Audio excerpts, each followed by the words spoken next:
Hello. Today we have a new video, kind of, which is viability rankings video. Personally, I do not like viability rankings because I think they're super personal and they're often grounds for senseless discussion.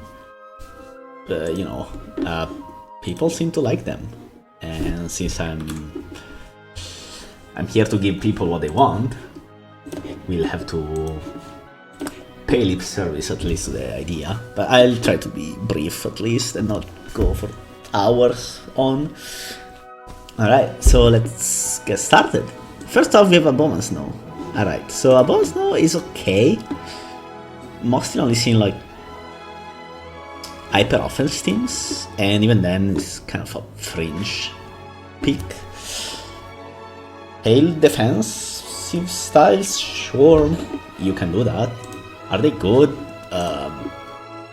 About as good as it gets for black and white, which is not very good for defensive teams.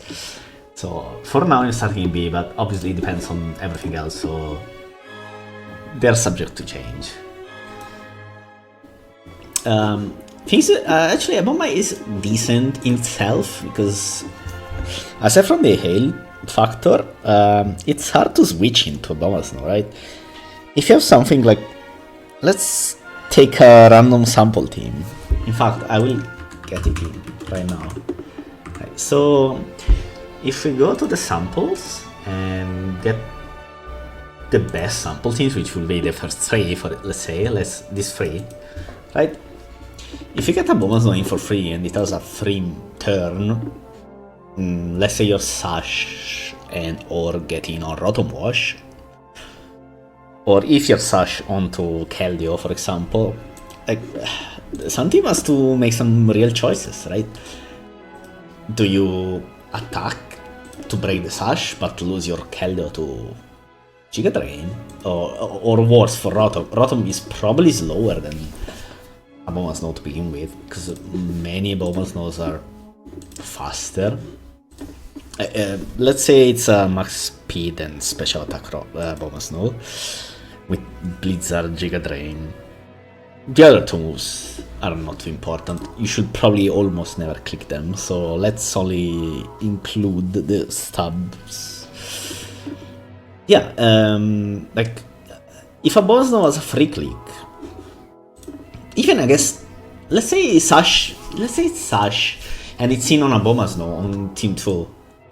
Like, what does Team 2 do? Do you like, it's almost obviously clicking Blizzard and you're kind of forced to go Keldeo, but then the Sash stays intact, right? And then it's, you have a Keldeo in on Sash Abomasnow. And even if you start with Keldeo, it's still hard, right? It only works if you really outplay the Abomasnow with, say, going Theta on the Blizzard, and you probably should have to dodge it too, because Abomasnow is often paired with Psychic types. So it's not that obvious that it's, like, the play is never obvious against Abomasnow, so that's why I'm not too sure it's B. Might be B+, but we'll see, because the rest matters a lot. Aerodactyl only works on one team style that's not even particularly good nowadays, so probably C. Splitting Airs, you can maybe put it in D, but I don't know, we will see. Aerodactyl only works on like specific hyper offense teams, but even then it's a bit weak nowadays. So yeah, I will not recommend it in general. Next up we have Alakazam. Okay, this guy is pretty controversial, I will say. Some people think it should be banned. I'm like 80% in the camp, like not super convinced, but a more controversial view of Black and White that would solve the Alakazam problem. But let's say Black and White stays kind of the same. Probably A plus.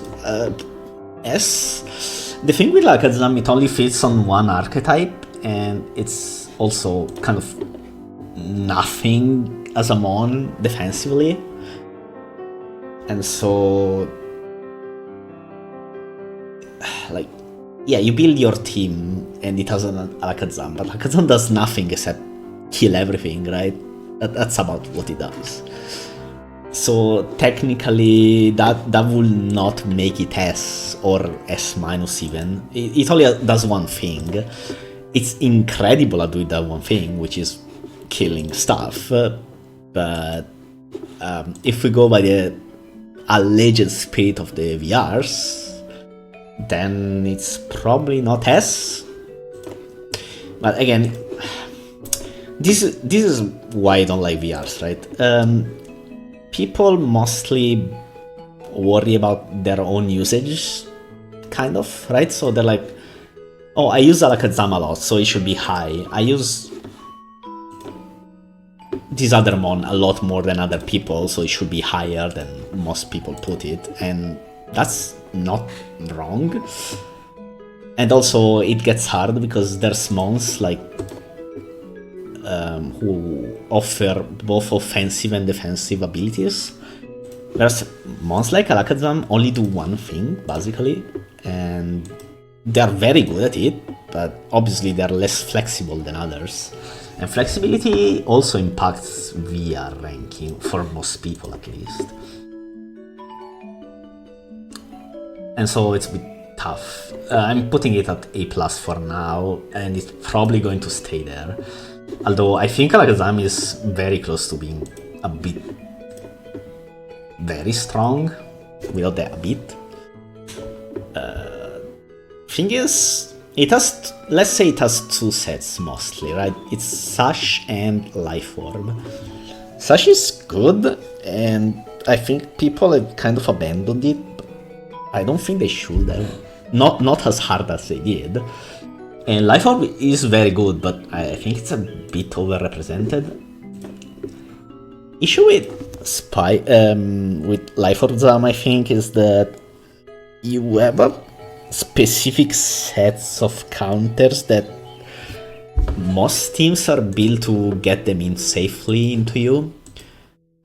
So yeah, however, Alakazam also invalidates entire styles almost by itself. Like, clefable teams instantly lose to Zam. You get one spike up, Psyshock the clef as it gets in once, and then the game is almost over. And so that makes Zam very strong at that. It's not the only reason fat teams are weak though, so let's...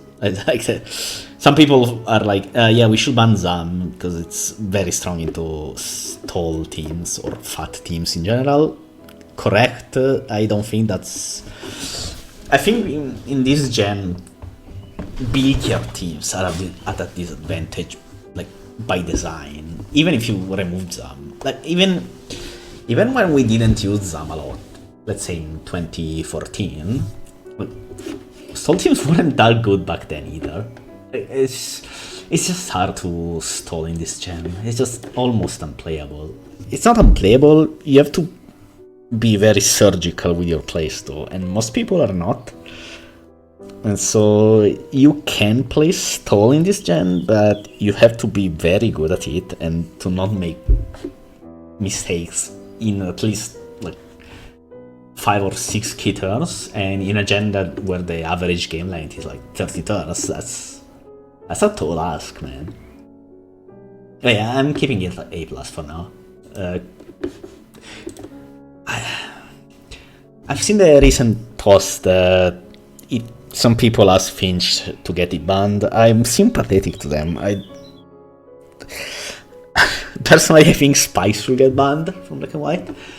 That's my nuclear take. Never happening. I've given up already. Although other people also agree with it. Shout out River, except he got banned for being a silly boy. And since we can't have a Spikes ban, which I think will make this gen incredibly good to play, like actually insanely good. But since we can't have that, I think like Zamban will be the second best thing. I don't even mind spikes in themselves. I just think that spikes make Bilker builds a bit too good. Like, not even Bilker builds, but they make a specific style a bit too good, to the point where other styles like fit in weird things just to make spikes part of their game plan. But maybe I'm tripping. Like, look, here's how I see it. So look at Rain historically. It's mostly run like something like dual hazard Ferrothorn. Don't tell me that's not an abomination. Like, no other gen has anything remotely as close as running something double hazard, because that's just weird, right? Especially when I'm on like Ferrothorn, that's so good at doing things. Like, you can even run Ferrothorn without hazards. It will be still amazing. That one is just insane utility by its existence, and then people run it like Stealth Rock Spikes, and I'm like, okay, sure, it does it very well, at least decently well, but is that really what we want to do with something like Ferrothorn? And maybe that's also a problem with Black and White in general, where there are two viable spikers, 2.5, because there's Fortress, but I don't think Fortress is... I personally don't. I will never call Fortress a spiker. Fortress is good at spinning. The problem with Fortress is that it gets one free turn every 10 turns, give or take. And so spiking with it and spinning, which most people use it for, I think that's a tall ask for Fortress, at least. If Ferrothorn as spin, I will see it more, but I don't think Fortress is a spiker in any regular sense. But yeah, since we are not getting spine span ever, I think that's pretty much obvious. I don't mind the Alakazam ban push. I'm not sure if I will ban it, of course, because it's part of the problem and maybe the biggest part, but it doesn't matter what I want to happen, right? The player base seems to like Black and White as it is, so I guess we'll stick with what we have currently. And Academy is very strong, like, obviously, else I wouldn't vote ban for it, personally. Although I would not do the suspect, so maybe it doesn't count. I'm washed and whatever. But I think it will be a step in the right direction. I don't think Zam is the problem. I think it's the closest thing that resembles the problem with Black and White. Right, so moving on, we have Alamomola. This one, not particularly good. C, probably. It's just a wish bot, and wishing Black and White is not... It's not terrible in itself as a strategy, but not when you have a free... when you're free spike spade. So yeah, this one.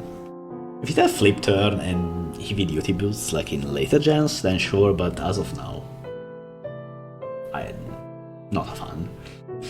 Among Us, probably around B+. This one is decent. Stansport is broken, obviously, when it lands, which... it doesn't always happen. 75 accuracy. It also checks...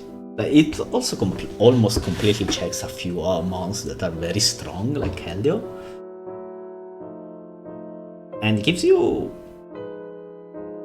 a few resists that are pretty good. Like Rotom Wash, yeah, it gives it free momentum in a sense, but you know, you don't have to switch from Among Us necessarily. It makes Rotom's game plan a little bit harder, although it comes at a cost of, again, being spike spade to a decent point. So running Among Us has a cost, but you know, it's a cost that I think you can deal with the cost most of the time. So for running KPB+, It could be high. It could be high B plus, but I'm not. It could very well drop also. I'm not sure it will ever reach A minus. Please say probably also somewhere in low B plus. This one is okay, but one, it spikes bait. Not necessarily, like, you can run fire move, but even then it's a bit... It will beat Ferrothorn, but not say special defense Skarmory, so it's not that obvious. Very good Thunder Wave Mon, very good Ice Beam Mon. Decent, like, one-stop shop for several threats, and also a pretty good Stealth Rock Mon. When there are two main spinners in Black and White, and there are Starmie and Excadrill, and obviously Starmie is never keeping rocks up against Blissey. Yeah, you can double switch and whatnot, obviously, but usually, like, Blissey will keep them up against Starmie at least. Obviously not against Ferrothorn, but that's better than most rockers that are commonly used, so that's a start. And okay, Thunder Wave user, although I will say I think the best set is Seismic Toss Toxic Soft Boiled.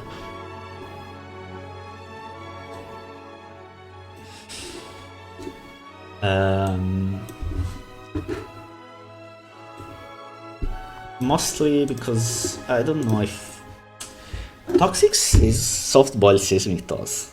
It just does almost everything. Yeah, it gives free setup to a few other things. You have one more slot, so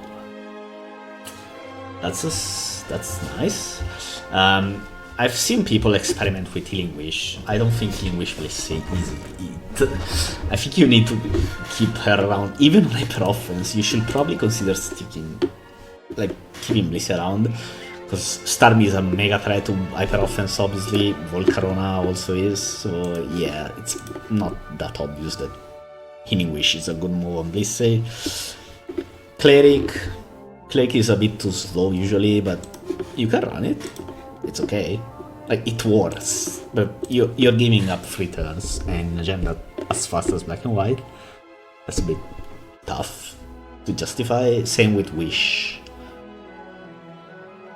So usually I would say Soft Boiled Toxic Seismic Toss Rocks.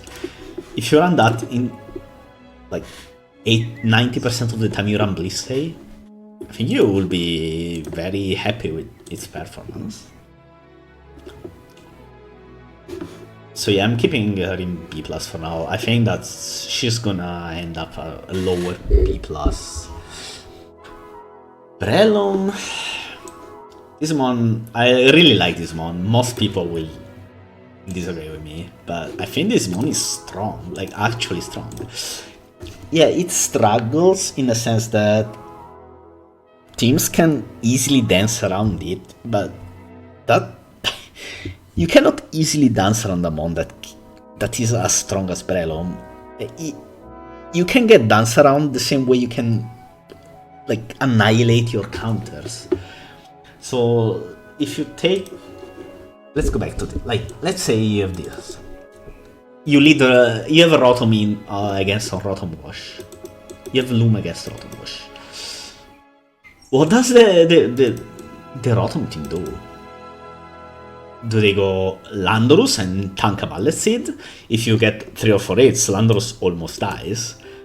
And if you low sweep, Latios almost dies as well and will die to the next Bullet Seed. Like, it's never that obvious. Yeah, you can switch to the resist and that will work, but it's always a two-way street, right? But yeah, obviously Breloom is not amazing in any sense. You need to be very aggressive with it, and it's way too sand, and it doesn't always get opportunities to, one, get in, and two, actually attack. So I expect it to be lower end of A-, or even top of B+. Bronzong is not a mon. it only works on one team, and I would argue it's not particularly good there either. It's almost good on that Hippo Clef team. Hippo on Clef, Bronzong. I think it's Sample as well. It's... Do we not? Oh yeah, here it is. Alright. This is the only team I would run Bronzong. And even people will argue that it's not particularly great here, but it's good because this team is pretty weak to Excadrill, Sunforce, and also Life Orb. So with Bronzong you at least have ways to outplay it. So I'm keeping it on B-. Any other team, Bronzong is probably not it. It's okay on Trick Room, but Trick Room in itself is also not a style most people would consider serious. So even in Trick Room, I'm not sure Bronzong is that good, and Trick Room is a B- style to begin with. Celebi, A-, I think it's fair. Not that good of a mon. It's okay. Actually, Celebi is decent. Problem with Celebi is that all of its sets are almost there in scale of from bad to good, right? That neither of its sets are amazing, but they all do a few things very well. The most common one being especially defensive with rocks, but even then, like, it's an okay rocker, but is it good? No, right? It's only decent. Nasty Plot, same deal, right? It's some teams will instantly lose to Nasty Plot Celebi, but even then they don't really instantly lose. As for other sets, Subpass, I think Subpass is a spent set. Like, you should probably not run that. Most people have learned that you can just hard Landorus in you turn out, and even if you make yourself be faster, you're passing a -1 speed attack. So yeah, like all of Celebi's sets are good at one thing, and even then they're only like okay at it. So it's like 80% there, and so I'm like, I think A-, probably low A- is where it will end up. Chansey probably should go next to Blissey. They're interchangeable in a sense, but they thrive on different environments. If you, for example, on rain, you can run Blissey, or if you have weatherless with weather reset, you can run Blissey, or on sand. If you have weatherless, though, Chansey is better. Chansey is bulkier, and if you consider the reference Blissey set, which is Seismic Toss Toxic, Chansey does the exact same thing. Just there's no difference. The difference is that Chansey cannot run Ice Beam or Fire Move because her special attack is not it. But she's bulkier, and she only suffers from Sand and Hail, and others as well. I think these two are pretty much interchangeable, but they enable different kind of teams, I would argue, and so I would still put them next to each other. They just fit different teammates, that's about it. But yeah, probably going to end up almost next to each other. Clef, top of B+, for now at least. These are all temporary, because I'm not sure where I'm ranking things. Clef is pretty okay. Like, I know people who think this one is unviable. I know people who think this one is very, at least good enough to be in, say, A-.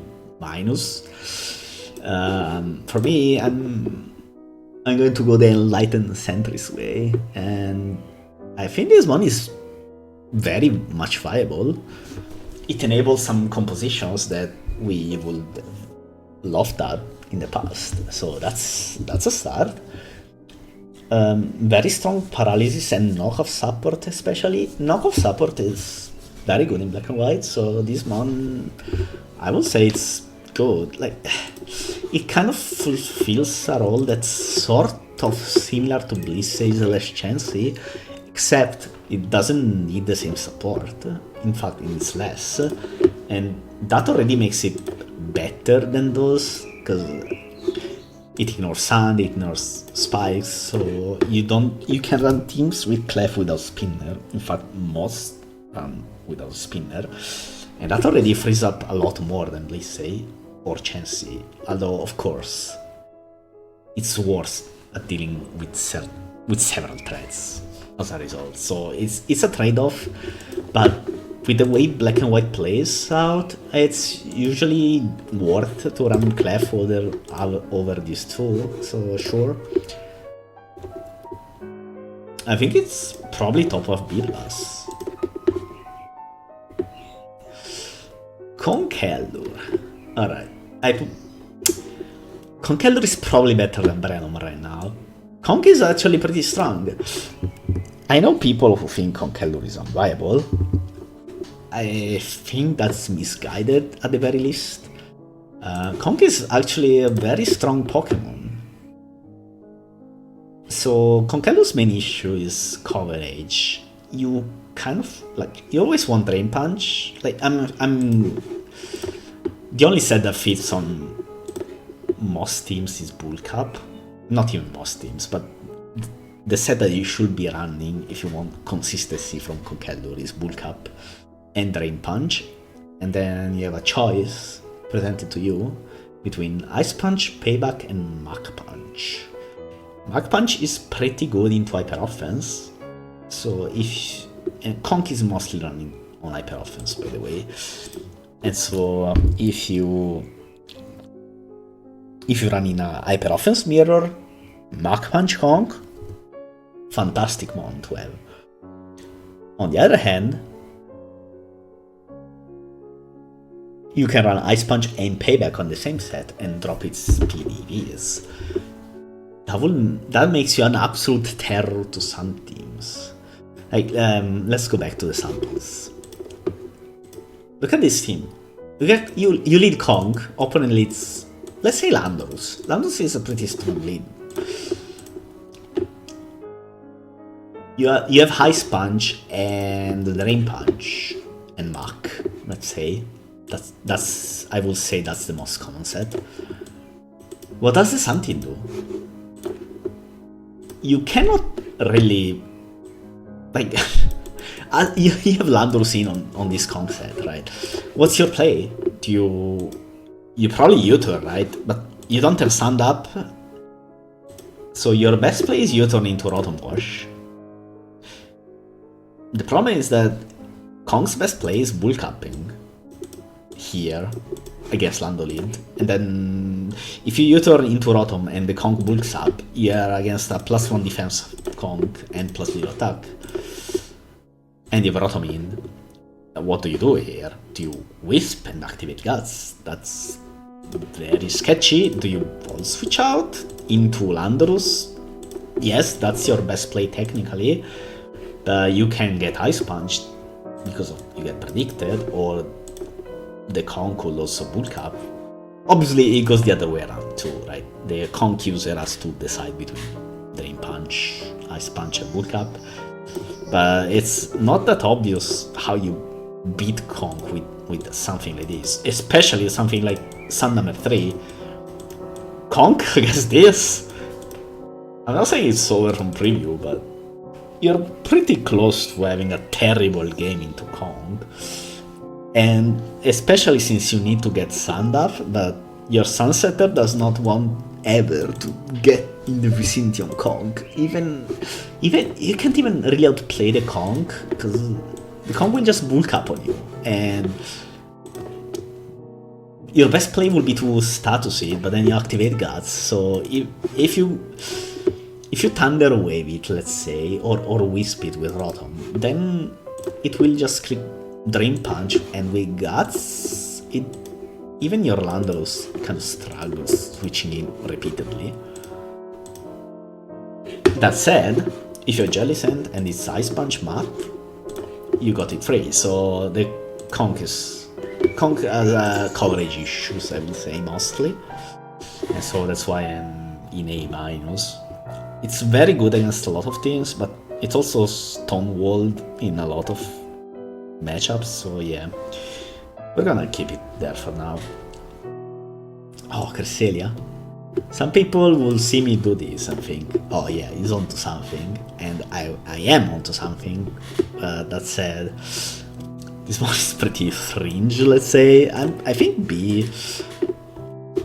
Historically, Cress was only considered on Sun. I've been experimenting a lot with Cress Weatherless. I think it's good, or at least usable, but I needs more testing, and also I need to figure out how to get the most out of her.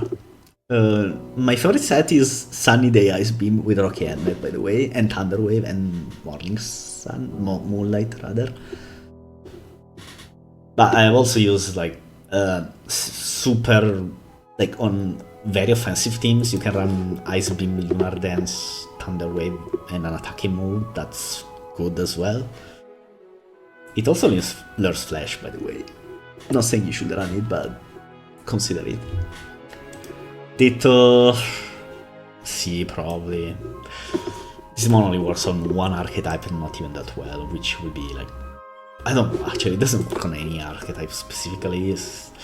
In later gens, it's very good on stall because there's more knockoffs, so you just get your Ditto knocked off and you can steal the regenerator, say. But in black and white, even stallier teams don't really care. They don't have these mega sequences with like regenerators, so yeah, not it. Dragonite. This one is very strong. S minus, too much? I don't think it is. I mean, it depends on what else ends up here, but this one is insanely strong. One, it enables an entire archetype, which is hyper offense. Like, try running anything offensive without this guy. That's not like anything weatherless offensive, like anything very offensive rather. Without Dragonite, you'll find yourself struggling to do a lot of things, including checking stuff. So yeah. This one is actually, I don't want to say too strong. It's not broken in any sense, but if you ask me if Dina should be overused, I would be like, yeah, but not super convinced. Multiscale, obviously, incredible ability. Main issue is that obviously you need a spinner with it, and yeah, Starmie goes very well with it, but then it forces you into a certain playstyle. Escadrille D-Knight, it's okay, not too great, so I guess that's why it's not super broken. This one is very good. You should run D-Knight a lot, the end, that's it. Escadrille. Okay, this one is probably better than D-Knight purely because of how useful it is. Like, it's more flexible, I guess. Again, VRs are subjective, so sure. Look, if you ask me, should we ban Escadrille? I wouldn't blurt out no instantly, so that's a start, I guess. This one is incredibly strong, and in fact, I'm surprised it's not as used as it should be, and even then it's got like, what, 25% usage? In most major tournaments? I don't think that's enough. I don't know if it's a legacy thing or what, but I'm convinced that you can run Sand teams with Sun Force Escadrille most of your games, and Escadrille will do a lot of work, way more than we're used to, at least.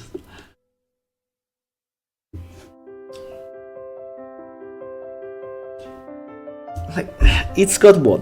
2 surefire counters and everything else is shaky check at best, and even one of the surefire counters is weak, that would be Roto. The other one will be Scarmory. I guess it's somewhat slow, so if you run a lot of offense. Escalade kind of struggles. Even then, Scarf Escalade is still is a thing, so sure. It's also pretty bulky, even with its pitiful defenses, just because it's got what, 110 something base HPs. I think this mon is pretty insane. And I think people should run it more, and if people run it more often, they will see that this mon is... it's a necessary evil, right? Very good spinner, and it's not Starmie. If you want Excalibur, then Starmie because almost mandatory. So that's also not desirable, I believe. And as for everything else, I think this mon is insanely strong, and I think it should be used more. You don't even have to run Swords Dance. You can run Protect. Protect is very good. It was not saying mandatory, but it was the dominant set for a while, a couple of years ago. Nowadays, then Black and White became more stylish, let's say, like SPL 2024, and then it was mostly Swords Dance, Earthquake, Ironhead, Rapid Spin. Right now, I think you don't see it really much nowadays, but I think it's mostly because people are either not... they're trying to figure out its best place. Black and White right now is super offensive. I think you can run Protect easily, with a, like, it's great with Protect. And that's fine. You can run anything you want on this guy though, so sure.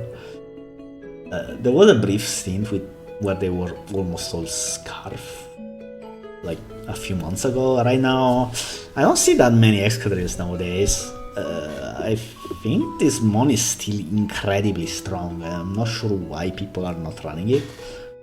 I guess it takes some customization, and most people will just load samples, I guess, so sure, that's a thing. I think this guy is... if you have a Sand on your team, you should at least strongly consider running this guy. Ferrothorn, I've been preaching number 1 for a while. I'm dropping it number 1. Not going to elaborate. Or if you really want me to elaborate. So here's the thing with Ferrothorn. Ferrothorn warps the entire metagame around it. One, why is Starmie so popular nowadays? Because Ferrothorn exists, because you need to not lose the spikes. That's one. So why do so many mons run HP Fire or Fire moves nowadays? Or, well, in general, but especially nowadays. Let's say Fire Lakazam, or Fire Latios, who is almost the main set nowadays, because there's the little guy, and Ferrothorn is adapting with like Thunderwave Leash sets. Obviously the best spiker in the metagame, not even close. And it's also pretty strong offensively to the point where you can spin on it for free. And it also checks several top threats, including Latios itself. You cannot always afford to run like Fire move Latios, right? And when you can't, Ferrothorn kind of walls you, like stone walls you, so that's annoying in a sense. Also, Iron Barb's very good ability. If you can force an outrage and switch to Ferrothorn, the dragon that's outraging is going to die instantly, and Ferrothorn will tank most of them. Not freely, but almost. Because this guy has been on defenses. Grass Steel, very good typing. Like, if there's one mon you can run on every team, it's this guy. Older style Black and White players will tell you it's Latios that also goes here and does kind of the same thing, in the sense that it could be run on every team. I agree with that.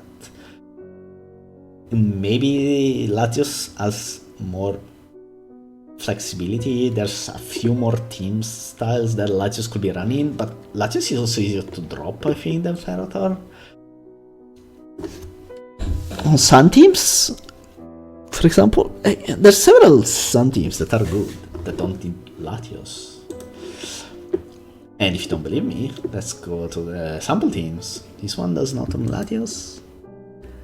Although several also don't run Ferroton, so I guess this is a moot point. I think it's like neck and neck, but I'd rather have Ferroton first personally. It's splitting hairs, right? Like some people will get angry at this maybe, but I think you need to get real. In fact, while we're here, there you go. Latios, incredible mon. Strongest black and white attacker by far.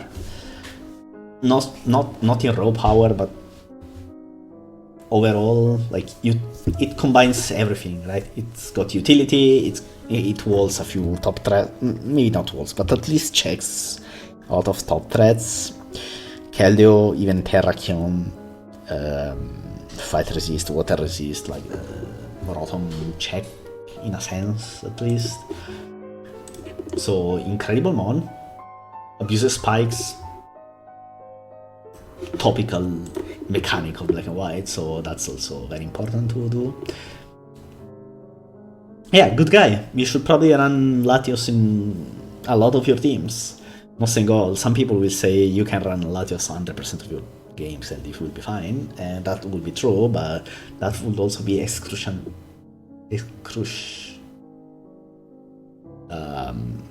don't know how to pronounce it, but yeah, super boring, extremely boring even.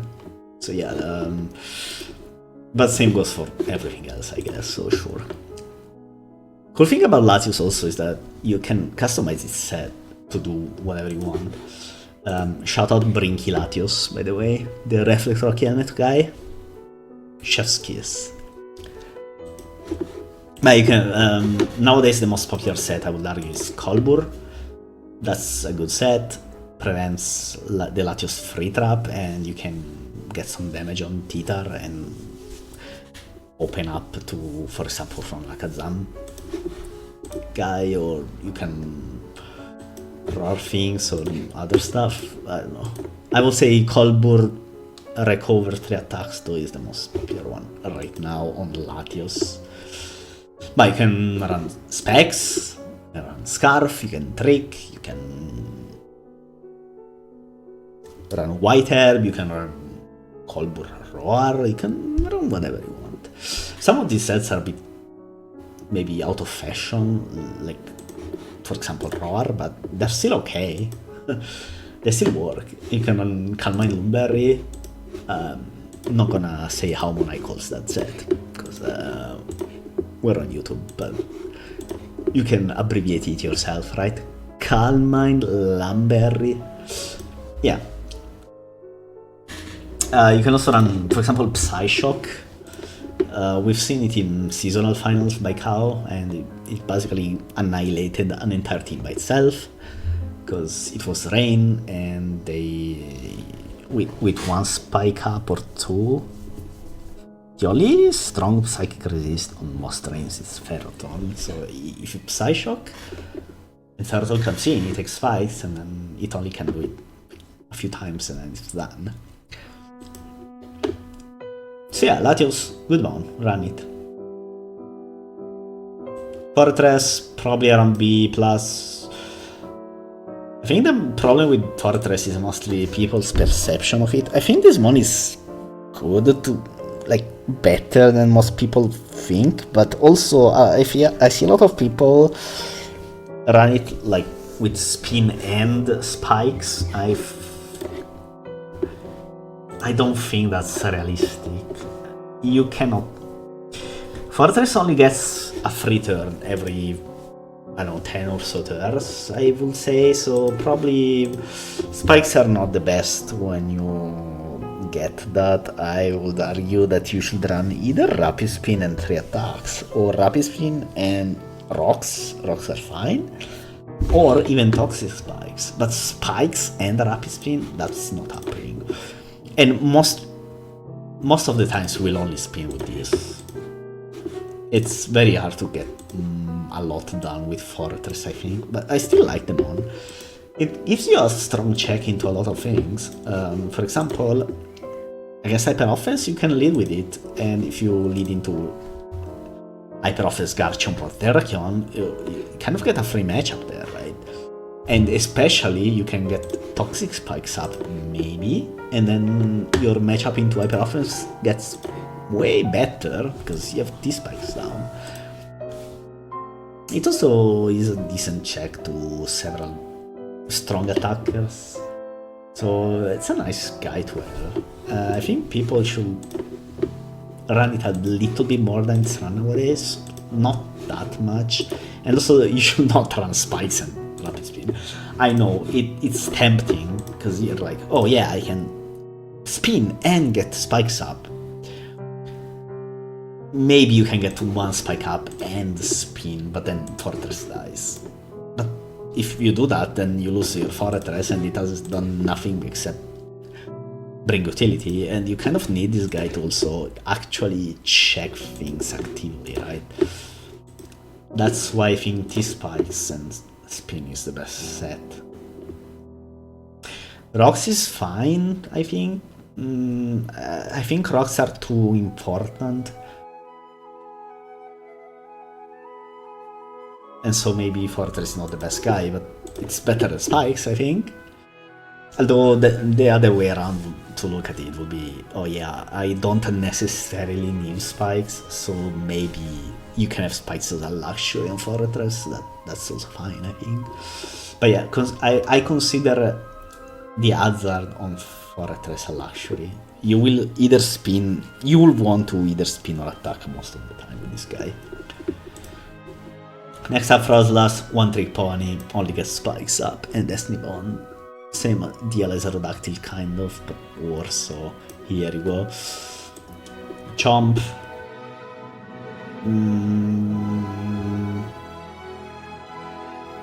A+, probably around the top of A+, not sure if above them. This one is more flexible, but it's also, like, it's more flexible in a sense, but it also kind of checked and beat by the same thing with most sets. And so it's a bit tough, I think, to justify it higher than top of A+, or bottom end of S-, but I think top of A+. Dragon Ground, insane coverage.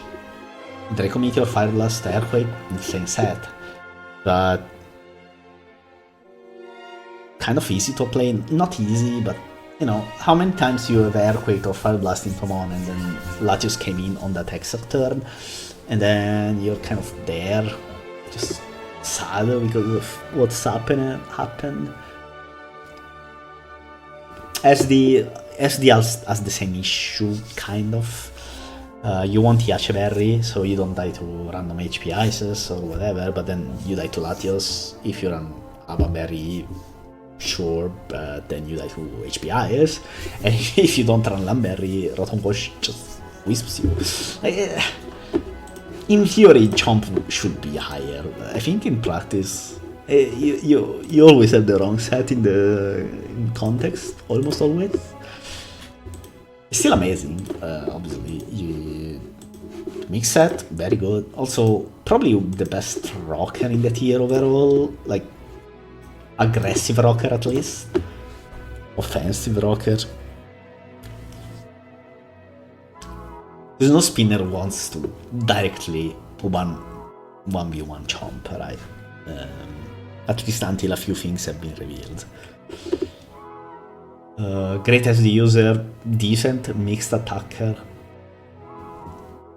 It's weak mixed, but the surprise effect, and also it kills its physical checks, so you can open up things for its teammates. So I think top of A+ is probably correct, or at least correct. It's never correct. It's not empirically, it's not objectively correct, but it's at least realistic.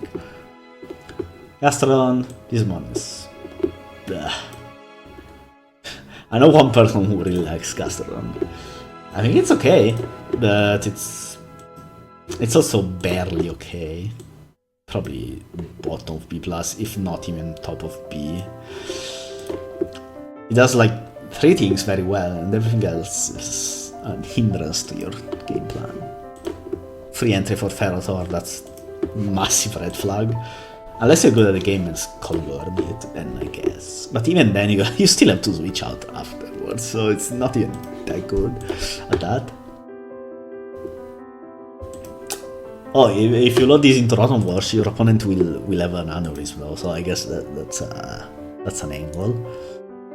But yeah, I've been looking at other sets, like the standard set, which is called Toxic Recover and Ice Beam. I think the set leaves a lot to be desired. I've been looking at things like Whirlpool and Block. I don't know. I can get them to work. Maybe I'm bad at the video game, but that's about it. I don't think you can steer too much away from the one set that works, and even then it only works in specific situations. There was a time period where there was that ABR team with triple Psyche, where Gastrodon was everywhere because it was on the team, but even then, I don't think Gastrodon was that good there either. So I guess middle of B is probably correct. Like, it's where I will place it at least. Gengar, probably like top of C or bottom of B, B minus. This one is cool, but it does nothing, right? Like, you run Gengar, you click, you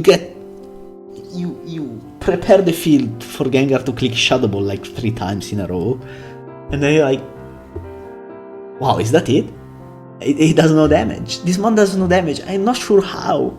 I guess it's just Shadow Ball has low base power, and you can try to patch that up with like Will-O-Wisp, Pain Split, Tricking Black Sludge, Sucker Punch. Like, this one has infinite coverage and infinite utility, but it's never enough. I don't know why or.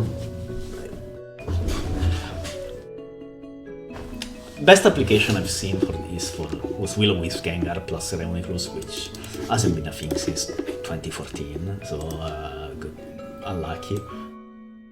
Alternatively, you can run like Trick Scarf like Kads does, Ladder Terrorist, our chief Ladder Terrorist Kads as Scarf Trick Gengar, which is fine-ish. It's not that it's bad, it's just that if you want to spin block with that, you really need to perfectly predict the rapid spin turn, so most people will not feel comfortable with that. Next we have Gliscor. I really like Gliscor, but I also recognize that it's not that good nowadays. Meta is very fast. You can run a faster Gliscor, like something that works better into the meta, but even then it's not as good as slow Gliscor was in the slower meta. Earthquake, obviously, all. The cool thing about Gliscor is that there's no one mandatory move, not even Earthquake. Personally, right now, I like U-turn still. I've been considering something like Toxic Taunt, which would be a very vintage set, but I haven't figured out a way to use it well. I brought this still in a recent tournament. I think Gliscor is still fine. It's not super dominant, probably worse than many other S and S minus mons in a vacuum and in the meta in general, so I'm not sure if it will end up probably at the end of A+, or top of A. I don't know. I really like Gliscor personally, and I don't particularly like the fact that it's so low, but if you play this game, you will see that Gliscor is just there. Gyarados, this man never works B. I'm not even going to spend too much words on this guy. Heatran. This one is a catastrophe making. problem with Hitran. Like, problem with Hitran is that you click, it really needs a 75 accuracy move. And if you miss, this one dies instantly. Or maybe it doesn't die instantly, but it does nothing. So yeah, no, this guy is, I don't know. I know it's good, I've seen it take over games. I really like Lava Plume. But overall, this mon struggles too much.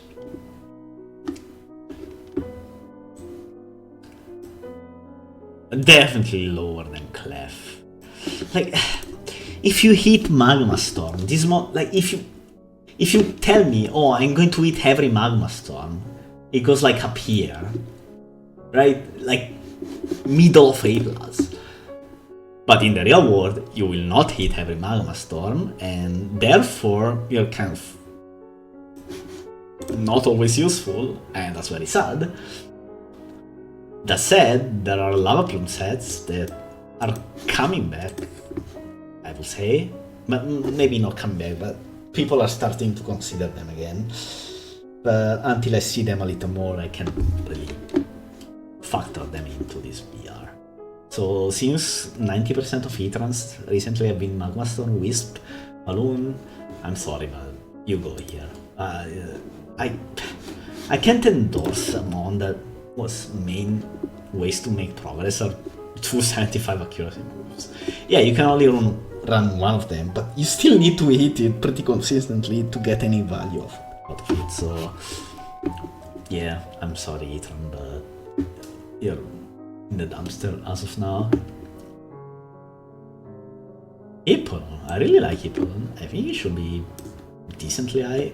I'm putting it in A mostly because A is empty, but realistically, it should probably be bottom of A- or top of B+. This one is good. It checks a few very annoying things, gets sand up, although obviously Tyranitar existing makes getting sand up worse in comparison. But it's got instant recovery and it's pretty decent attack, so if you get a few earthquakes in, they do a lot of damage. Even with zero attack. And obviously, both Whirlwind and Rock Move last are very interesting. They both do a lot of. Yeah. Well, arguably. I guess Rock Move doesn't do much, but it beats Volcarona. Although I would rather. I would rather have Whirlwind most of the times, but most of the times Hippodon is your only Volcarona answer, so you cannot really afford that, so you will have to run Rock Slide. Yeah, there's that. But yeah, I really like Hippodon. I think it should be probably top of, bottom, like middle of A- rather, probably. Hydreigon, this one. Bottom of B, probably? It's pretty weird, right? It's very good against most things that you see up here, and it outspeeds most of them too, but it just doesn't work in the real world. Coverage, kind of an issue. Item, kind of an issue. Speed, pretty big issue as well. So it's always hard to justify Dragon. Also typing. Dark type, you don't want it on most Sun teams. Tyranitar is there, and then you have to. Tyranitar Sun teams are already kind of weak to fighting moves for the most part. And so if you stack up Tyranitar and the Dragon, it gets really hard to not instantly lose to Landorus. Hippodon teams, slightly better, but it's still very weak to. Actually, it's even worse because it's even harder to justify better Keldeo counters, or at least checks, if you have Hippodon and Hydreigon. So it's kind of just there, and also Terrakion is still a big problem because just being close combat, if you are zero defense Hippodon, you take a bit too much damage. So the problem with the Dragon is not its offenses, but how it opens up your team to a lot of top threats that are very hard to deal with. And so yeah, it doesn't play well with a lot of other partners that will supposedly do well with it. So yeah, I will keep it. I mean, it's probably better than these, so I guess top of B or bottom of B plus. Yeah, not too much higher than that. Jellicent, this one is very annoying for some teams, but in most cases it's just kind of there. It was like it's only consistently seen in one archetype. That archetype is not particularly good, it being Gustav's Skarmory and Jellicent, of course. I don't know. I think the problem for Jellicent is that most people don't really experiment with its EV spread too much. But even considering that, it's still not super good. Like, you can pick what you beat, but once you've done that, everything else mega beats you, and it's actually horrible. That said, it's very annoying for a lot of teams. For example, rain teams kind of struggle into Jellicent, especially if you can get it for free. So let's say you switch Jellicent in on a skull. Like look at this team, Big Six. If you get Jellicent in on a Politoed, is this toxic? Okay, so but you can dictate what happens next. You can taunt the Politoed, or you can Wisp, and if you Wisp and even if the Politoed stays in, you have Wisp the Politoed, right? That's a pretty big deal because Jellicent is usually paired with a Sunsetter, and that makes the rain team game plan much harder. But if you manage to taunt the Politoed, that's even worse, because now what switches into Wisp with this, or even this other team, right? It's not that easy for Rain to switch into Jellicent when the Jellicent is a free turn. In fact, it's almost possible. All of these teams cannot switch into Will-O-Wisp Jellicent if Jellicent is into the field and doesn't get instantly threatened. Into Politoed would be the most common one, but even into Keldeo, most of these would kind of not fall, but they don't really have a play. Other teams that struggle into Jellicent are a few of these Sun teams that, for example, let's look at this one, or even Italy's Camgelli. If you get Jellicent in on non-Skarmory, you can Wisp for almost free. Let's say on Scizor, for example, or even on Chomp. It's not that easy to switch into Will-O-Wisp Jellicent, so I give this one. I think this one is okay. Its usage is about right. Jirachi, some people think this one is incredible. I think this one is pretty mediocre. I think A- around Kong. Yeah, no, SPL usage and win rate will indicate otherwise, but as I've been saying since forever, Jellicent thrives when you can prepare, right? So if you spend a lot of time coming to your opponent's usages, you can make a Jirachi set that will win. Not by itself necessarily, but that will be very hard for your opponent to deal with. Do VRs reflect that? I don't think they should. At least from what I understand of VRs, a concept I do not agree with in general, like as an exercise. Makes you wonder why I've been here for an hour. Like, in a vacuum, Jirachi is not that good. It doesn't do enough damage. It offers like okay utility, but each individual set is pretty good, right? And you can tailor it for your opponent and whatnot, so I'm keeping it in middle of A probably, but I'm not too big of a fan of this one. Hell yeah. Around A+, around same as Chomp, I will say, maybe one rank higher.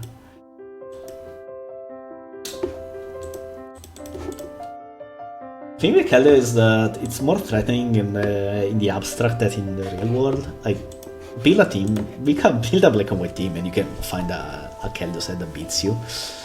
But in actuality, it doesn't usually do it. So, it's still very threatening, mind you. Like, it's still very hard to beat. But most teams can still figure out a way to beat Kelder. So I think top of A+ is fair. I think Leftovers for attacks is its best set personally, but people like Protect, attacks, or even Toxic Protect. But in general, no matter what you do, your set will be walled, or at least will struggle to do much into a few of your opponent's mons, so it's kind of... that's why it could be... you could feasibly put it in bottom S-, but again, it's all relative, it's not that important. QR Black. This one is pretty good. Probably around Celebi Viability. For different reasons, obviously. Okay, Choice by QR Black is the ultimate trading machine. You will annihilate something with outrage and then die the next turn. For a lot of teams, that's more than enough. But the thing with Curem is that you can give it like a resist berry, let's say, and then you can trade 2 for 1 for a lot of cases. Or you can run like substitute, and some teams really struggle against substitute Curem deck. So it's not super versatile. It kind of needs spin again, so that's... well, that's a lot of teams here around here, and yeah, but I think Curem Black is pretty good on. Like A-, sure, maybe lower or even higher, but around A- sounds correct. Regular Curem, I'm sorry, this one probably around Gastro Viability. Okay, so people ask all the time, what makes Curem Black and regular Curem different? And technically, Curem has pressure, so you can justify the roost set. The problem is that the roost set, even then, I think Curem Black is better than the roost set. Mostly because Curem Black is bulkier, right? And even... it's not even that it's bulkier, but... Curem has... regular Curem has 1 set, right? 1.5 set, if we want to be generous. Whereas Curem Black has several sets, and it can run mixed and whatnot, so... you cannot predict what Curem Black will do at any given time. Whereas for regular Curem, you know it's a special attacker. Yeah, regular Curem does learn outrage, but nobody has run it yet, so I guess it's kind of, yeah, kind of there. Landros Therian, top of S- probably, or around there at least. This one does everything, gets rocks up, can check several things, you can make it EVs whatever you want, you can scarf it, you can run it like Sword's Offense, you can make it bulky, stealth rocky the turn, intimidate, very good obviously, ground type but also flying, so doesn't necessitate spin, that's also pretty important in black and white, or at least very useful. So probably top of S-. Oh, I don't know what the end results for this will be, but S- is probably on lock. Latias, I know someone who is like, Latias and Latios are the same mon, bro, they should be on the same level, and then they run Latios 80% of the time still. So let's say that we don't take these people too seriously. Hey, I think it should be around the same level as Conk, because they kind of run them almost always together. You can make a case that Latios is more useful than Conk and fits on more teams. I would agree with that actually, so maybe around lower A. Sure, Latias strong on decent power, bulk very important to deal with several threats. Healing Wish, that's its main selling point for most teams nowadays. You see it mostly on hyper offense, but you can run it wherever you want really.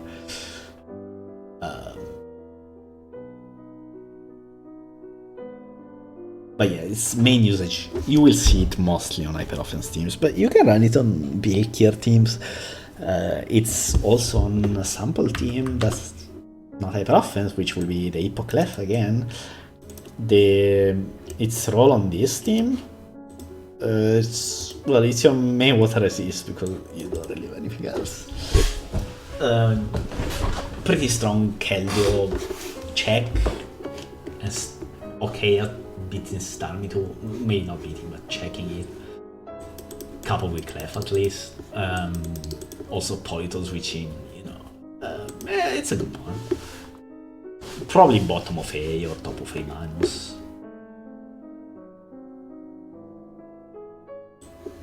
Lucario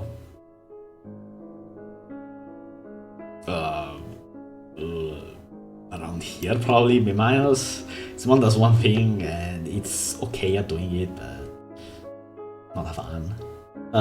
It's basically a sword and extreme speed bot. You can run life for attacks. It's okay-ish. It's always a problem to justify it, I think. It's very weak to rain, because Tentacle is faster. Although into rain, you can sword dance on Ferrothorn for almost free, so I guess there's that. And if you have one spike down, I think you have most things on rain die. If you have one rock and one spike down, and you're at +2, I think extreme speed will sweep most of the times. That said, it's not that easy to get all of that going versus rain. So, and even then, that's all you do. You do very little else. You can set up on -2 Latios if you have an hyper offensive kind of style. I don't like it too much. Lag. This one is very weird, probably around here. It enables some teams. It's been historically used on a lot of other teams, but most of the historic usages of this were not very good. I think you should run this, not with dragons, for example. Yeah, very specific one. It's good at what it does, and it can enable some cool comps, and we've seen it a lot in latest seasonal. But yeah, should probably be around B+. Shouldn't run it too often. Also, if Mega fell off, where do I put this? Probably around here, around Heatran. Probably worse than Heatran Ian.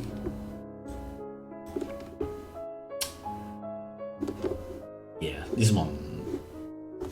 You really need to be immaculate with your gameplay to get usage out of this one.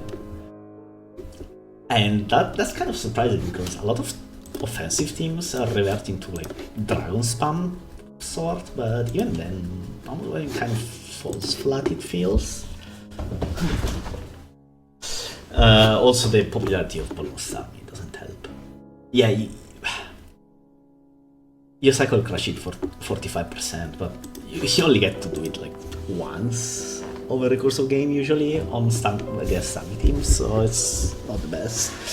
Mamu's better when a lot more teams were defensive. because against defensive teams you can click a cycle crash and most of them just die. Unless you have Slowbro plus strong quick resist / immunity. But since most defensive teams do not have that, Mamo was very strong against them. You don't see those teams nowadays, so yeah, Mama's kind of not that good. Could maybe be dropped even, like, don't want to spend too much time thinking about the position here.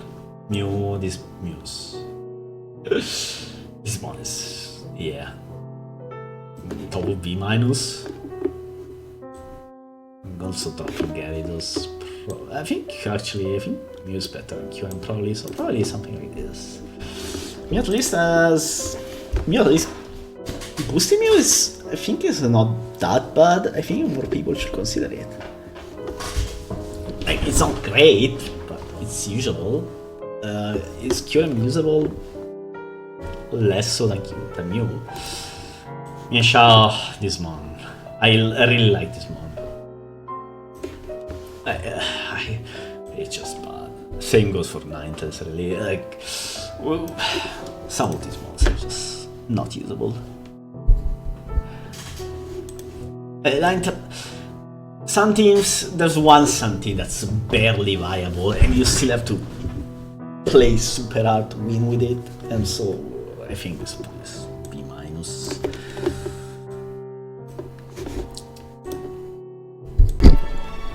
So the thing with Ninetales is that it only works with other mons, and it's obviously it's going to be a Sun team. Sun teams are not very good right now. They haven't been in a long while. But yeah, we used to call it the Sun package. I think at least Cresselia works in other styles too, so I think it should be slightly higher, as I have in this VR. Ninetales is just not it. I am not a Sun team believer at all right now. Politoed. Okay, this one is pretty interesting. Rain is pretty weak right now. That said, should probably be around here. I think Rain is kind of weak. It's not that weak. So definitely in top 10. Politoed should be definitely in top 10. 1 second. Let me put the other guy up here because then it's easier to see. Probably I'm better here. I think Rain is somewhat weak right now, but not as catastrophic as some other people believe. Rain is obviously still very usable. It has a few obvious weaknesses, but even then you can still...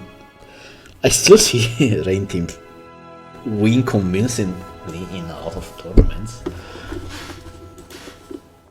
As for Politoed in itself is not that good of a mon, obviously, but it's up there because it enables an entire style, and since it's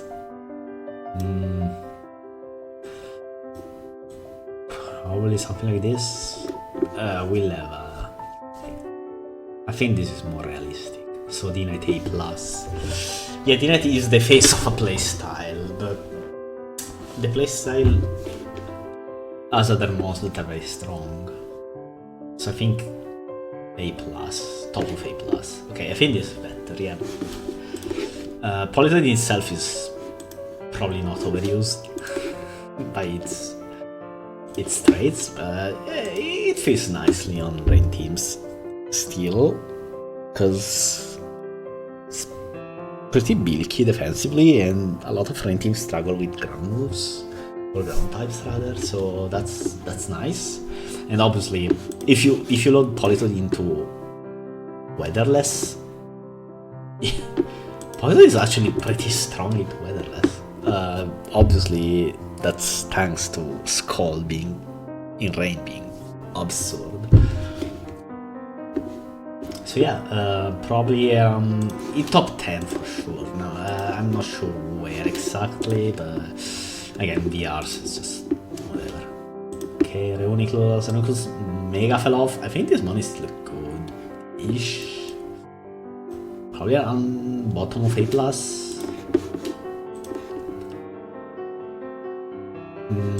Or top of A. I think top of A makes more sense. I just think this mon needs a bit more exploration right now. It doesn't have the easy matchups it had, but this one obviously has very potent traits as of always, rather.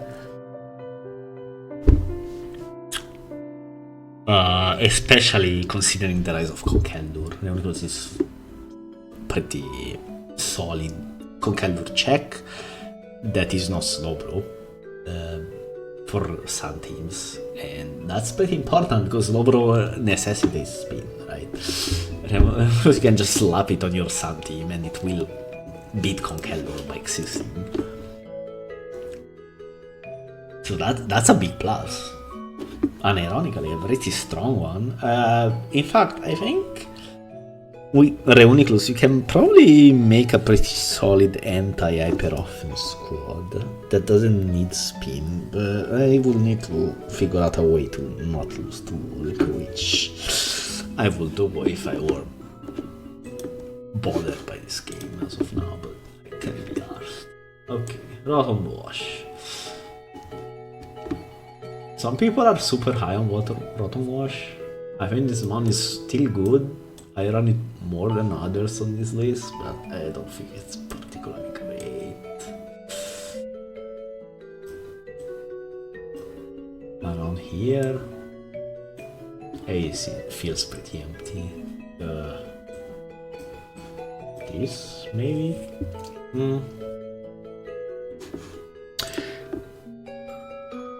Rotom is better in tournaments than it is in, like, general. I will bring Rotom Wash, no matter what. Yeah, I know, VRs are like, yeah, you should mostly care about tournaments, sure, but thing is, how can I explain it? So Rotom, as let's say it's got one main set, like when you think of Rotom, you think of Volt Switch, Hydro Pump, Pain Split, Will-O-Wisp, right? You can play around with the EVs, you can make it bulkier defensively, specially defensive, you can make it a bit faster, right? And then in best of one or in general in tournament settings, you unlock, let's say, the choice scarf sets that have trick, which is obviously very good. You can run like chest arrest, you can run specs with trick, you can even run like 3 attacks wisp, you can run HP Fireball, Switch Hydro Wisp, or HP Grass even. Like, Rotom really shines in a tournament setting, and while VRs are supposedly molded after tournaments, the thing with same deal with Geochi, right? But Geochi's main set will be like Choice Scarf, and Choice Scarf is very good, but it's one set and it's there-ish, kind of. Like, I don't know. I can see myself putting it much higher than this, both for Rotom and Rachi. They have one main set and then other sets that they're obviously good, but not super. I don't know. Not something I would run most of the time. So they're kind of just there. It's also hard in general because, like, if you ask me to make a top 10 of Black and White today, it could be this 10, right? Ferro, Latios, Tita, Rex, Kalando, Keldeo, D-Knight, Toy, Chomp, Zam. But if you ask me in like 5 days, at least a few slots will be completely different, right? So, there's always that. This gen is so top heavy. Like, if you only run guys from S to A, you could probably win most of the games and don't even have to think about what's below here. They're not super order, but yeah. Men's, let's go. Men's, okay, men's. Men's is another one of those mons that are better on paper than practice. I'm going to give it the benefit of the doubt, but let's say it's around here. Yeah, around B. I'll go around. Okay, Caesar, this guy's pretty okay. Also pretty strong into a lot of staples of the metagame, so I'm inclined to put it bottom of A.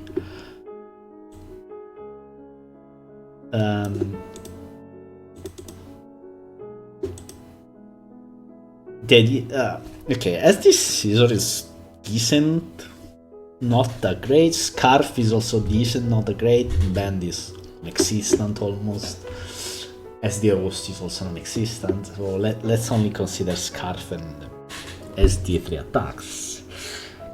Those sets are pretty strong, and some teams, even popular ones, almost fold to it, at least the SD set. If you build a Bilky Sun team, or not necessarily build, but if you build like something like Titar Latios Ferrotorn,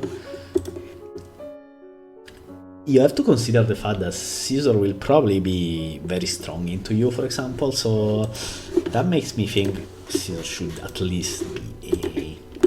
Yeah, bottom of A, sure, middle of A at least.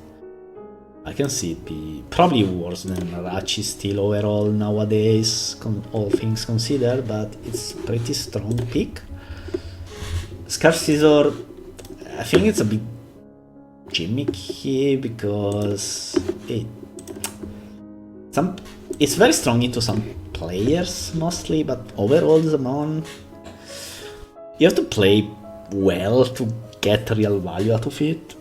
Whereas with a lot of other mons up here, you just have to click moves.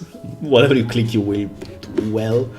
With Caesar Scarf, you really need to think what you're about to click, and if you want to get it in, and how, and all the stuff.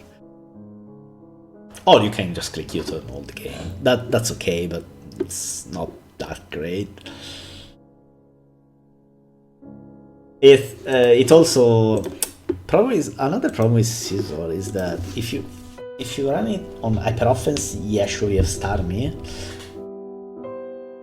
If you run it on anything bulkier, you still only have either Starmie or Tentacruel as your spinner because it's mostly seen on Rain, but it kind of struggles to actually kill things. Like you cannot.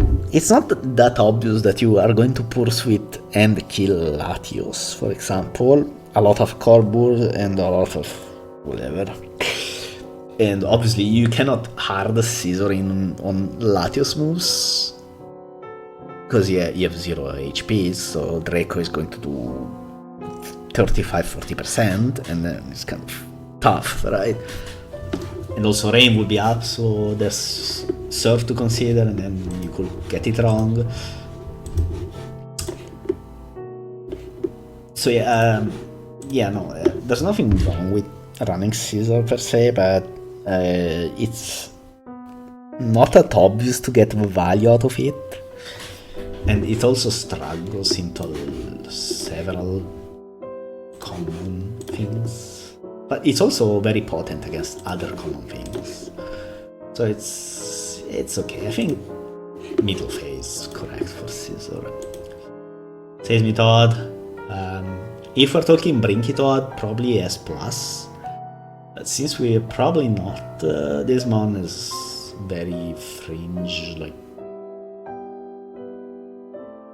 around B+. I don't know if before or after this. I think this chance sure. Bottom B plus. It does one thing, which is get rocks up and completely annihilate Rotom Wash. That's about it. Yeah. Skarmory. I really like Skarmory. I think it should be more used than it currently is. However, probably around here, I think. This is also why VRs are not that good, right? So I think Skarmory is good, for example, and also it's the only other viable spiker, so considering how good spikes are in black and white, it should be pretty high. That said, right now Skarmory is kind of struggles, not that much, but it's not as good as it was like 2 years ago. And even then, I don't know, it just feels weaker to play in general. I don't know. I don't really have a logical explanation for it, but just try it out and you will see that it's, well, if you have played at least 2 years ago. If you were playing 2 or 3 years ago, you will notice the scam is very much worse than it was. It's still a very good mon, mind you. It's still in top 10 for me and probably for a lot of other players. Some people will argue that it's probably worse than Zan. I'm not even 100% convinced about my Zan positioning. It should probably, this looks more realistic. Again, VR's an exercise in futility, so it's whatever. Some people will have Zan worse, if not years or whatever. I don't fucking care, man. But yeah, back to Skarmory. Great mon, and it's very good in several matchups. To the point of being not really an auto-win, but enabling some other things to almost auto-win. So that's very good. On the other hand, unlike Ferrothorn, there's several mons that are very strong into Skarmory and make Skarmory almost like a liability. Rotom Wash being the main culprit of this. So yeah, that's that one. I think though A+, bottom of A+, is reasonable. Slowbro, I like Slowbro conceptually, but in the real world, I think you're like below Clef and below Ethan Shaw and below, yeah, you're like around here. Slowking, I'm sorry, Mr. Slowking. I really like Slowking, but even worse, you're probably like around here. Starmie is a good mon, probably around. Oh yeah, another thing that makes Skarmory weaker is prevalence of Starmie. Some people think Starmie is the best thing ever. I think she's okay, but probably not top, like right outside top 10, like here I think is probably higher than again, this is splitting hair. Like if you put Starmie, let's say here, I would not care personally. I think, but yeah, around top. I think Skarmory is better though. Starmie fits on more teams, but I think Skarmory gets you more mileage overall. It doesn't matter. You can put Starmie like here. I don't fucking care, man. 11th, sure. I mean, I don't even know what's left here. 11, yeah, around 10, between 10th and 15th. So reasonable for Starmie. I think it's fair. Next with Tangrowth, you go together with Slowking. So here, not even gonna bother explaining. Tentacle? I really like Tentacle. I think this one is currently underrated. But it's also not super good. Like, in other metagames you will see it in top 15. No, that's not the case anymore. But it's not that bad. I think it's bottom array or top of A minus, like around here maybe? Starmie has mostly supplanted it on range. I'm not sure I agree with that, like as a overall way of looking at it. But I see why. Tentacruel, sometimes it feels like it does nothing. Starmie almost always does at least something, so there's that. That said, I've seen Tentacruel solo games, even recently, like even in the past few months, so there's that. That said, considering the overall usage and how it feels to play and whatnot, yeah, I think around here makes the most sense. Only those people haven't caught up on Liquid Woods. When they will, it will rise up. Terrakion, this is a weird one. Probably around... Is it really better on Ice Core? I'm only putting it on top of A because of... just to make... like, not as top heavy, but it should probably be here, not that it matters much. Actually, no, this one is worse than Rachi for sure. Around Caesar, yeah, I think this sounds reasonable. A couple of very strong sets. Choice Band, Sword Stance, Scarf is just a bit generic, but it's pretty good. Life Orb with like HPI is a bit more gimmicky, but it works. Sword Dance, sure, why not? Good thing about Terrakion is that it offers a pretty strong check of one of the most annoying, well, maybe not annoying, but dangerous sweepers for Sand, which is Volcarona, which I haven't ranked yet. But yeah.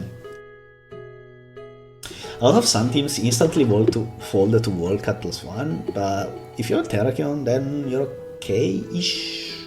+1 Psychic will not kill it, even if it's Life Orb, and even if rocks are down, I believe, so that's something. But yeah, that's about it. It's also...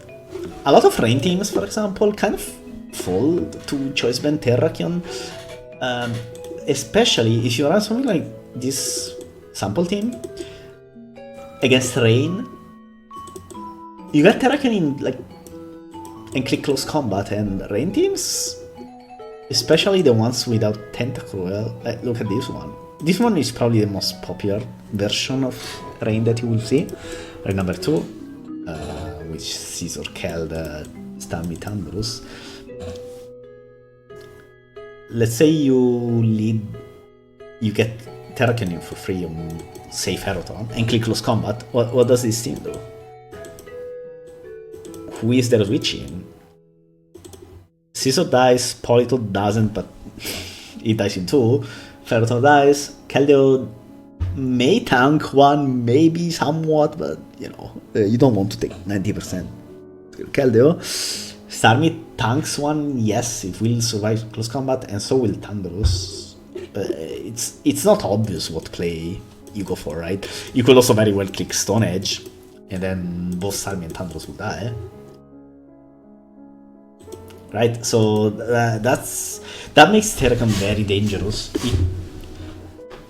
It will kill a lot of teams, just instantly die to it, and a lot other teams don't instantly die. But if you hit a couple Stone Edges in the right turns, they also instantly die.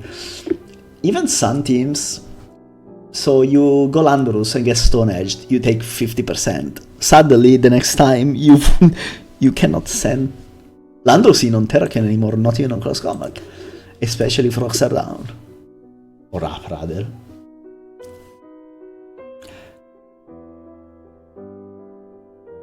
And as far as hyper offense goes, they kind of struggle into Scarf Terrakion if the Scarf Terrakion team has a real Conkeldurr answer, that is. Because if you get Terrakion in for free and click close combat, most hyper offense teams don't really have anything that comes in. maybe Dragonite, but Sand will be up like 80% of the times. Dragon doesn't really like that. And Stami also does not want to switch in, right? Not on close combat terror. Andrews, I really don't like this one. I think it's bad. It's not bad, but it's very gambling coded. So it, like, at a glance you're like, oh, this one has what, 400 special attack with almost no evidence, just modest. But then you are clicking Thunder mostly outside of Rain. Well, not mostly, but if you look at teams as Sun teams versus Rain, you kind of want to lead Thunderous, right? And then, but then Sun isn't up, and you have to click Thunder or Focus Blast. These are 75% accuracy moves. This will make you lose a lot of times. So you're kind of flipping coins. Obviously, you can say, you know, I don't care. Why is it not? You can say, I don't care, I will still bring Thunderous, that's okay. A lot of Thunderous nowadays are agility. That's because mostly of the way the meta game shifted to more offensive version. So sure, but I think the problem remains that you still have to hit Focus Blast and or Thunder into a lot of these. Into these a bit less, because most of the times the Ferrothorn will be low once when Agility Thunderous comes out. You can also run like special defensive Thunder Wave and or Utor. I think those are still okay sets. The main one is still Thunder, Focus Blast, Ice, and then right now it's Agility, but we may see a Nasty Plot slash substitute every now and then. Yeah, I'm putting it here. Technically I should go with Polito because there will never be a Rain team without Andus. I mean, you can maybe make a case that it shouldn't. You can make one without. This will be fine then, I guess. There's a chance where you put Tornadoes instead of Thunderous on your Rain team. So I guess that will drop the Thunderous T-Stocks. Not sure it should be accounted for in here. Probably not, right? 1 second. That's... Garchomp is still bad. Probably this, actually. I think this, I like this more. But Stami here feels a bit weird now, because I think Stami should probably be higher than Polito. Because Stami works on every style, right? You can put it in Sun, in Rain, and in Hyper Offense. In fact, it's almost mandatory in Hyper Offense. Top 10? I guess, sure. Whatever. It's not super important. But by that logic, it should be probably kind of should be dropped a bit. Do you put Chomp here? No, I think I would rather have Chomp. Chomp should probably then be higher than D-Knight, and even by that's is this better? Maybe? Sure. Okay, I was at Tornadoes, this one only works on... I mean... all their superpower and grass or not, and... whatever, but, you know... I try them every now and then, they never work out really.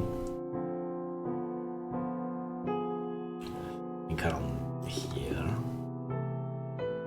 It's a bit harder to rank, I think, because in some situations, Tornadoes is very potent. The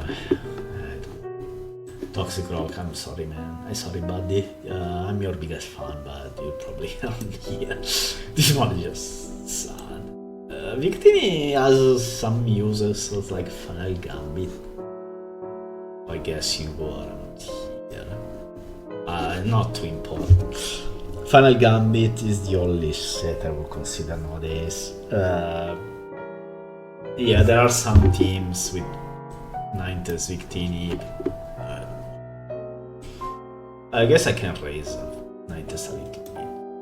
Oh, looks like I went with some package either way. It ended up looking like that. Okay, sure.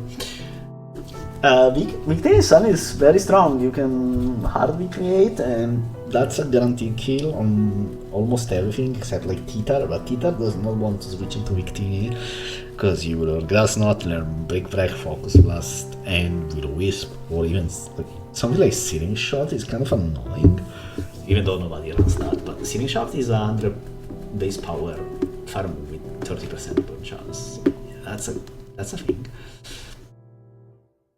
Volk.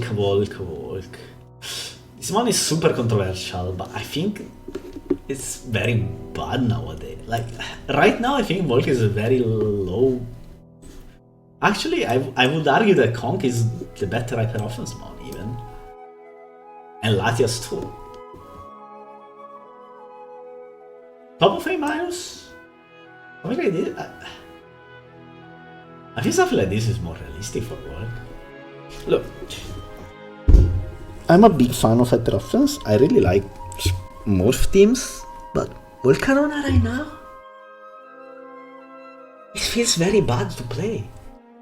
Yeah, it will win games by itself, as it's always done, but the number of games it auto wins nowadays, it's way lower than I'm used to.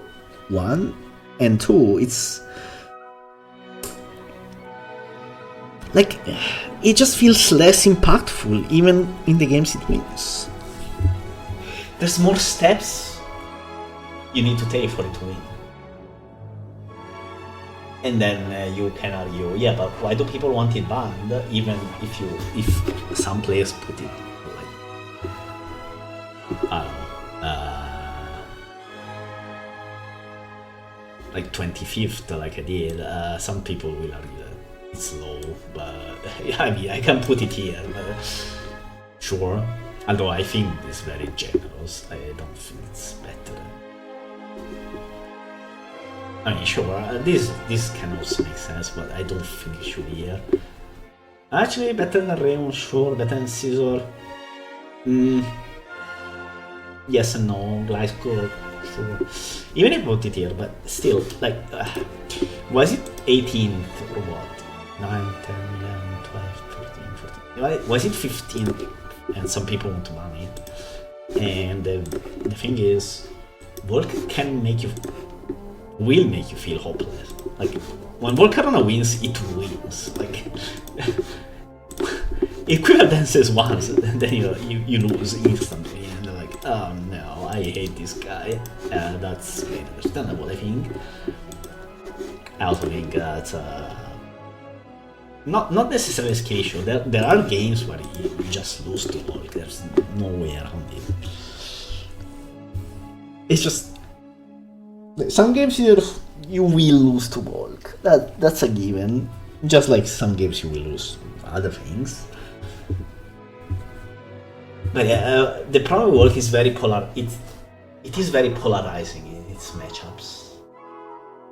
Sometimes it just wins, and then you feel hopeless, and then you're like, oh, I shouldn't feel hopeless in a Pokemon game. Which is fair, but I think I don't know. I feel hopeless so many times in this game anyway. Although usually it's a combination of ones. Volk is the only one that it's there by itself, and you feel like you will lose to it, and you often do lose to it. No, I can see why. That said, its main weaknesses, well, it has to pick between being like modest life orb and nuke everything, but then it's life orb and it's slower than most Scarfers. Or you want to run timid with a berry, that makes you way better at cleaning up things, but you struggle at killing several other mons. So it's always a contest, right? It's not very easy. Sato, I used to like Sato, but right now it's almost unusable, probably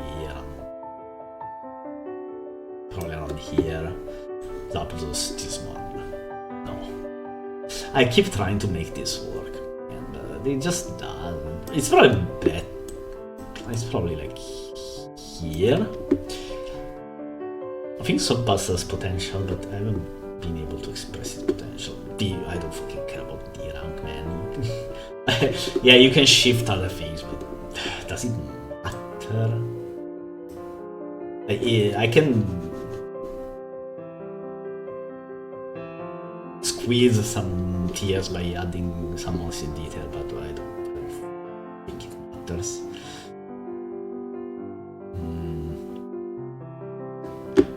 Anything obviously stupid with this? Probably, aside from people being weird about their pet rankings, probably not. I'm not like, there are some things that I'm not convinced about. Like, Tentacle feels a bit low to me, but on the other hand, if you play Tentacle right now, you will probably also notice that it's not super strong.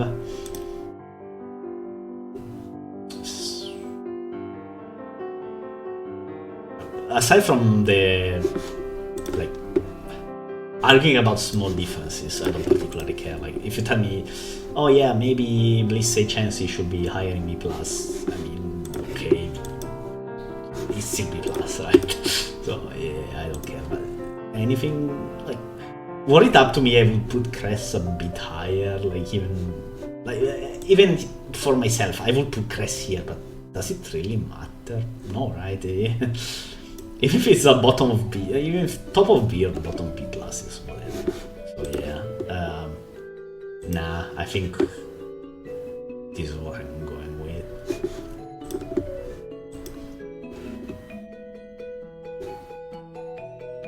Yeah, sure, why not? I mean, they're subjective anyway, nobody cares, nobody should care rather. So yeah, there's that. So why did I do this?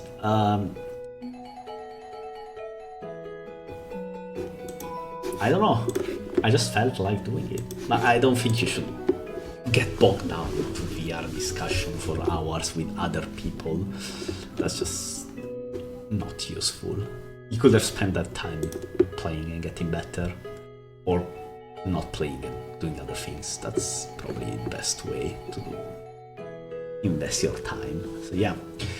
But yeah, if you stuck around so long, thank you. That was a long one, but there's a lot of monsters to talk about, so that's cool, I guess. So yeah, see you next time.